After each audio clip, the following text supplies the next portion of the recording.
Now let's look at some of these stories right now. Let's bring in Bola Onanuga, the Managing Director of Financial Standard Newspaper, as usual, bright and early. Start of the week. Bola, good morning. Thanks. We hope you had a nice holiday.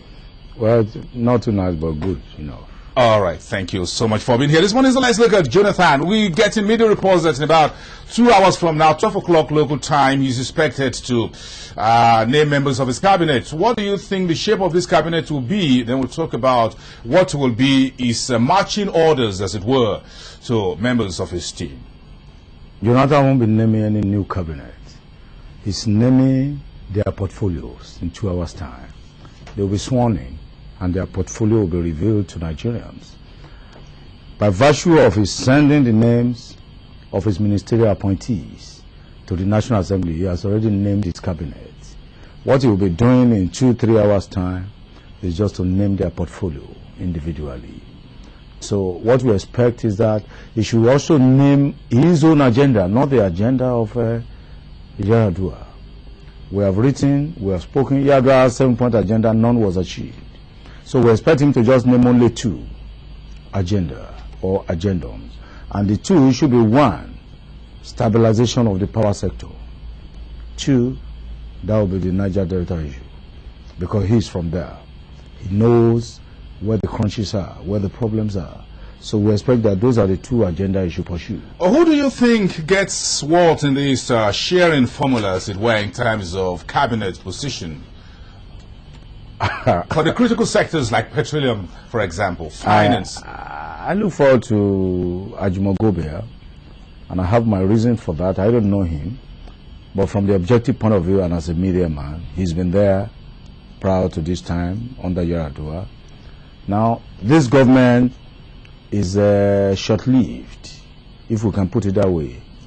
This new administration of Jonathan does not have the time to pursue much. So, the person who is there before cannot come and be learning. He already knows the problem.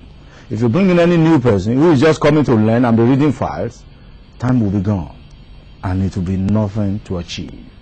So, I expect that Ajimogobia should be put in charge of petroleum. He has started something. Even though he has achieved very little, he can now achieve more based on the errors and omissions of the past 2.5 years. They have just less than 18 months to go. And don't forget that most of these ministers, they also want to go into politics. So they have just about 12 months. And within that 12 months, you need somebody who already knows the corners of the room to come and sweep it.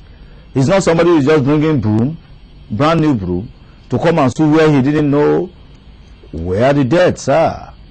So I expect Ajimogobia to go into this thing.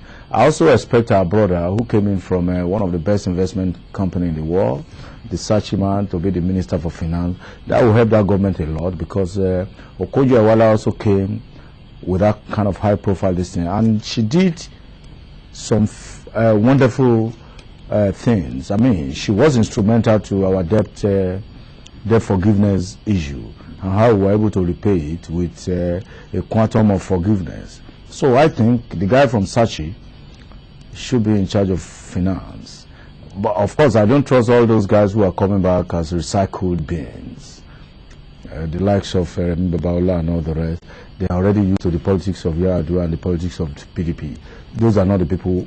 There's no hope in those ones. But we have hope in the new injections. And I do hope that something will be done.